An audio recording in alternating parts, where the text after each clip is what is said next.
Sa video ito mga kapadyak is meron tayong parcel dito na pinadala ng Shanren at i-unbox natin siya at i-review ko sa inyo yung mga product na pinadala nila at meron na rin tayong papag-giveaway kaya abangan nyo yan sa video ito.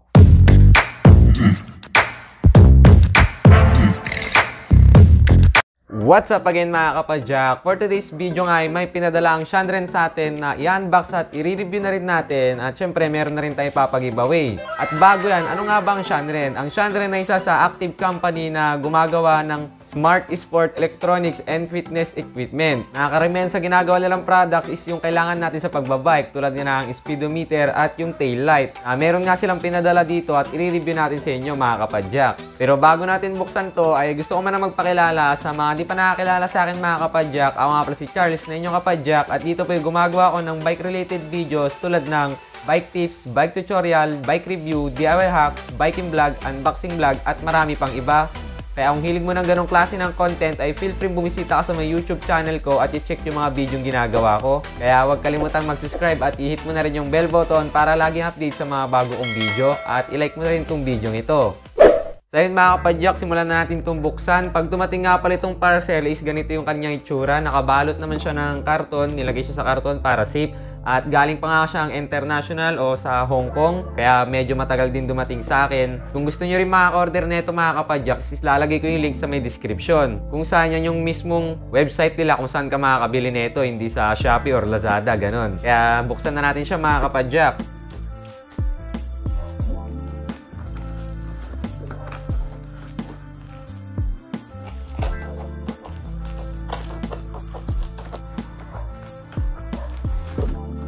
So yun mga kapadyak, nabuksan ko na siya at ilabas na natin yung laman nito kung ano yung mga kasama. At mukhang marami-rami yung pinadala sa atin ng Shanren kaya thank you sa kanya sa pag-sponsor sa atin nito at papag-giveaway na rin natin para sa mga solid sumuport sa atin. At una na dyan mga kapadyak itong tail light na RAS Pro. Yan, review natin siya mamaya. Labas muna natin. Si solid tail light mga kapadyak.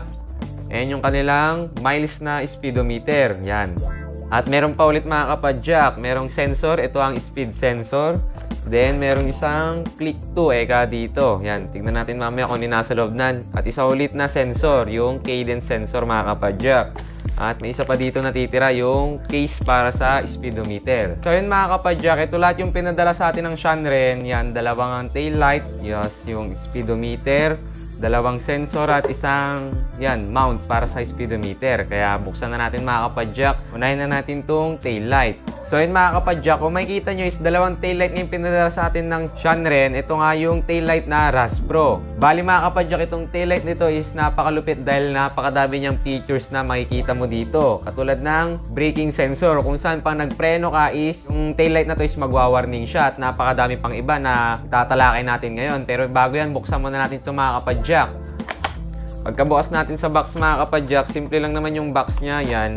Dito sa harapan yung kanyang pangalan, RAS Pro Smart Tail Light. Ayan yung mga features niya. Sa likod, yung mga iba pang pwedeng gawin dito sa tail light na ito mga kapadyak. Kaya yun, labas na natin sa may box niya.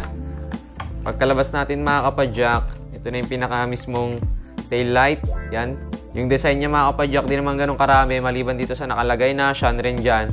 And bilog lang siya mga kapadyak. At ang kasama pa sa box is ito yung mga accessories niya. Ito mga kapadyak. Bali nakalagay dito is RX2 saddle bracket. Kasi dalawang klase yan. Ito yung RX1. Sa RX1, sa seat post naman siya nakalagay. Ito sa may saddle. Yun yung pinagkaiba nila. Kaya dalawa yung pinadala sa atin. Then sa loob, merong manual. Pero di na natin babasahin yan. Mamaya na lang. And dito sa kabila, parehas lang naman sila. Ang pinagkaiba lang nila mga kapadyak is yung bracket niya nga. Yung paglalagyan mo. Kasi ito yung RX1. Yan, nakalagay. RX1 seat post and helmet bracket. Ito naman sa may saddle siya naka-bracket. Yun lang yung pinagkaiba nila mga kapadyak. Kaya depende sa yan kung ano yung bibilin mo o yung pipiliin mo pag order ka nitong tail light nila. Bale may kasama nga pala silang charging cable. At ang kakaiba dito mga kapadyak is magnetic siya. Iba yung charger niya mga kapadyak. Hindi siya yung mga USB Type-C ganun. Bale imamagnet mo nga lang siya mga kapadyak pag i-charge mo. Yan. Wala na siyang butas dito para na rin sa kanyang waterproof mga kapadyak. Kasi kahit may babad mo sa tubig to, ayos lang. Kaya goods tayo dyan. Tignan na natin yung accessories niya mga kapadyak. Bali mga kapadyak, sa accessories niya is yung sa saddle bracket nga. Ito lang, may kasama siyang zip tie yan and yung bracket niya para sa saddle. And dito sa kabila naman yung RX1 mga kapadyak, kung ano na may tsura ng bracket niya. At ito na yung mga bracket niya mga kapadyak. Ito nga pala yung pang sa may seat post. Then meron siyang bracket na ganito, yung pang aerodynamic na seat post. Punta na tayo mga kapadyak sa mismong tail light. Bali, ito nga yung kanyang power button, makikita nyo sa taas. Bali, i-click mo lang siya ng isang beses at mag-on na yan. Yan mga kapadyak, nakikita nyo, na-on na siya. Then kung papalitan mo siya ng mode, kasi marami siyang klase na mode. Meron yung mabilis mag-blink, may mabagal, meron yung naka-stay lang. At kung naiilang ka sa kulay green na yan, pwede natin palitan yan mga kapadyak. Napapalitan yung kulay na itong taillight na ito. Bali, pag papalitan mo siya ng kulay is pwedeng paganyanin mo. Diba nakita nyo? Gaganyan mo lang siya, mag-iiba na yung kulay niya. Yan, kulay dilaw na. Kanina kulay pula. Yan, kulay green uli. Kulay blue. Yan, kulay violet. Kulay red. At yun mga kapadyak, nag-activate yung kanyang braking sensor. Bali kasi mga kapadyak, pag nagbabike ka, then nagpreno ka, masesensor niya yun, magkukulay pula. Katulad nito, kunyari umaandar, bigla akong, yun, katulad nun na nasesensor niya.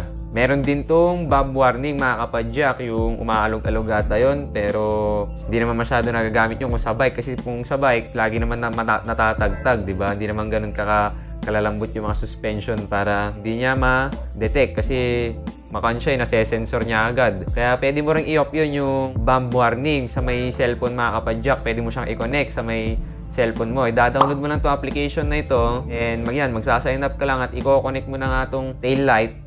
Gawin mo lang yung Bluetooth ng cellphone mo at yan, isesensor niya, ma-detect niya itong taillight. Then yan, pag na-connect mo na, makikita mo na yung mga pwede mong palitan sa may taillight na ito mga kapadyak. Pwede mong palitan yung kulay niya. Pwede mo din palitan yung kulay niya gamit yung cellphone mo mga kapadyak. Kaya napakalupit din ng taillight na ito dahil na-connect siya sa may cellphone mo.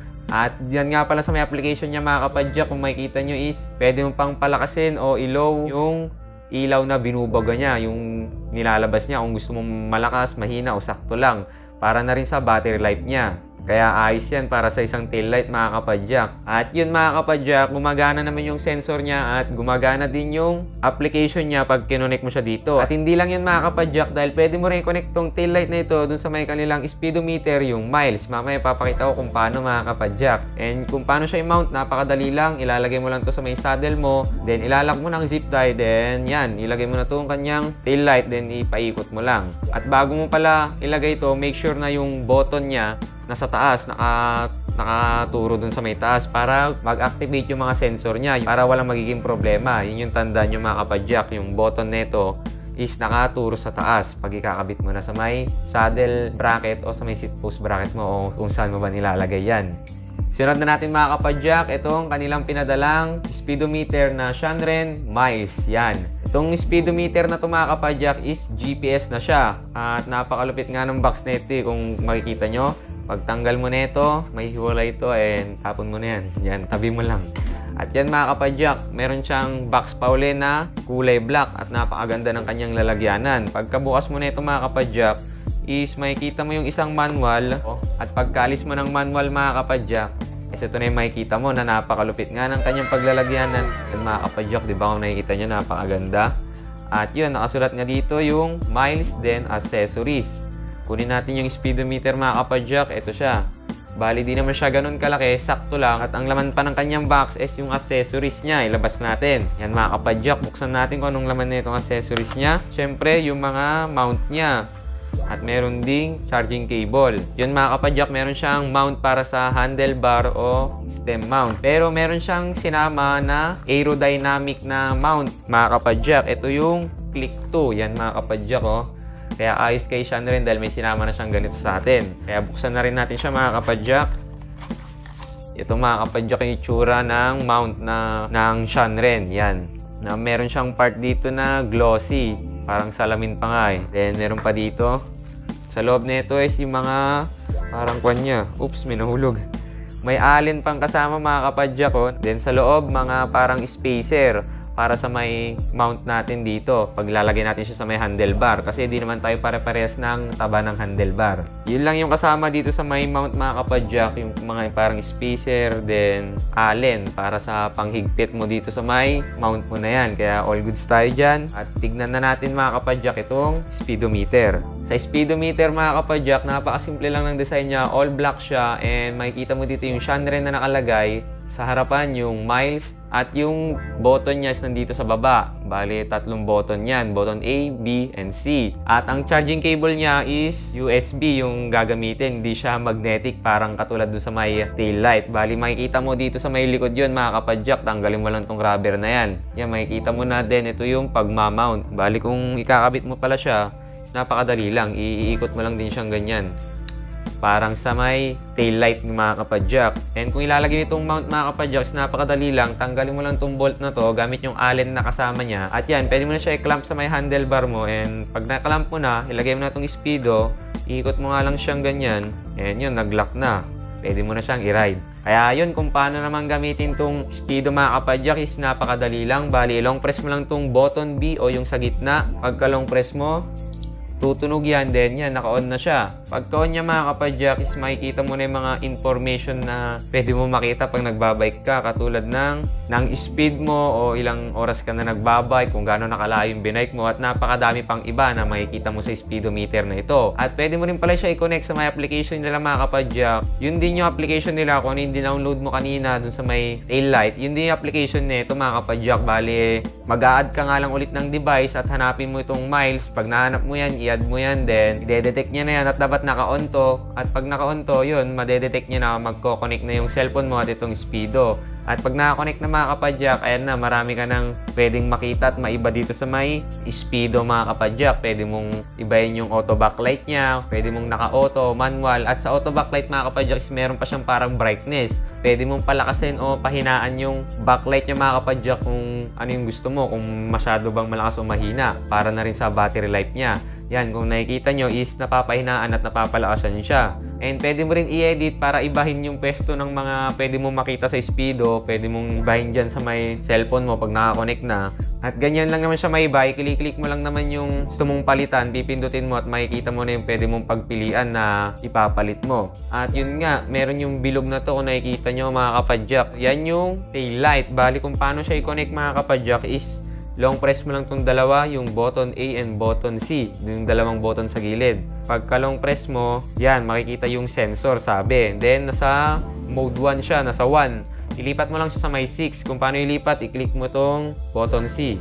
Pag nasa 6 ka na mga kapadyak is, i-detect mo na. At kailangan naka-on din yung tail light mo bago mo siya i-detect. I-on mo natin itong tail light mga kapadyak. At pag naka-on na yan mga kapadyak, i-detect na natin siya. Then makikita mo successful ka dyan. Yan, successful. At kung makikita mo na mga kapadyak, ito yung sinasabi ko na-connect na siya. Makikita mo na nag-blink din to, di ba? Kung ano yung blink na, ganun din yan. Di ba? Sabay sila. At pag nag-activate nga yung brake sensor na itong tail light mga kapadyak is, pati dito, ipapakita niya, magkuhaan din yung kulay dito. Magre-red. At pag iniba mo din yung kulay ng tail light na ito mga kapadyak, may ibahan din to. Yan, naging green. Nakita nyo, green din yung blink na ito. Ibahin natin ang kulay. Naging red. Red na siya. At pwede mo rin i-connect ito mga kapadyak, itong speedometer na ito sa mga sensor katulad ng cadence sensor at speed sensor na meron ding pinasama ang Shanren sa atin. Ito mga kapadyak. Bale, ang itsura lang naman nito, pag binuksan mo sa may box niya, ito mga kapadyak yung kanyang sensor. Napakaliit lang. At nakalagay dyan Shanren. At ito nga pala ang speed sensor. Ito na yung cadence sensor at speed sensor. Hindi ka naman malilito dyan dahil sa likod makikita mo din naman nakalagay din sa likod mga kapadyak yung cadence and speed para hindi mo mapag-iba-iba. At yun mga kapadyak, ganun lang naman siya, gadali gamitin. And yan, naka-set up na siya at 0-0. Pag ni-ride mo yan, magkakaroon na siya ng mga information. So yun mga kapadyak, yun lang yung masasabi ko dito sa may pinadala ng Shanren sa atin. Gusto nyo maka-order mga kapadyak at nagustuhan nyo yung product ng Shanren is yung link nga nasa description. Kaya dito ko natatapusin itong video ito mga kapadyak at salamat nga pala sa Shanren dahil pinadalan tayo nito para may review sa inyo at may pag-giveaway na rin. Yun nga, di ko nakakalimutan yung giveaway mga kapadyak. Bali mga kapadyak, ipapag-giveaway natin isa dito, itong isang taillight na RX1, yung sa may seat post yung bracket niya. Kung paano makabali mga kapadyak is magko-comment ka lang dyan sa may video ko ng hashtag kapadyak road 100k subs. Yun yung ilalagay mo dito mga kapadyak sa may comment. At ilagay mo kung tagasan ka, then bahala ka na kung ano pa gusto mo idagdag. Yun lang naman yung gagawin mo. At i-share mo na rin tong video ito sa may Facebook mo na naka-public siya para makita ng iba. At titignan ko yan kung ginawa mo para makabali ka. Kasi kung ikaw yung nanalo at hindi mo ginawa yan is madi-disqualify ka, mamimili ulit tayo ng bago. Yun lang naman mga kapadyak at syempre mag-subscribe ka na rin and i-click mo na rin yung bell button at like mo na rin itong video ito. Road 100k subs na tayo dito sa YouTube kaya sobrang thank you sa inyo. Salamat sa mga patuloy na sumusuporta at yun, napakarami na rin dumadating na sponsor sa atin. Kaya thank you sa inyo mga kapadyak dahil sa inyo yan. Kaya yun, dito ko natatapusin itong video ito at kung nagustuhan mo, huwag kalimutang mag-like, share, comment at subscribe. At i-hit mo na rin yung bell button para lagi update sa mga bago kong video. At thank you ulit sa mga patuloy na sumusuporta at sa'yo na rin nanonood hanggang ngayon. Kaya kita-kits ulit sa next kong video. Peace out.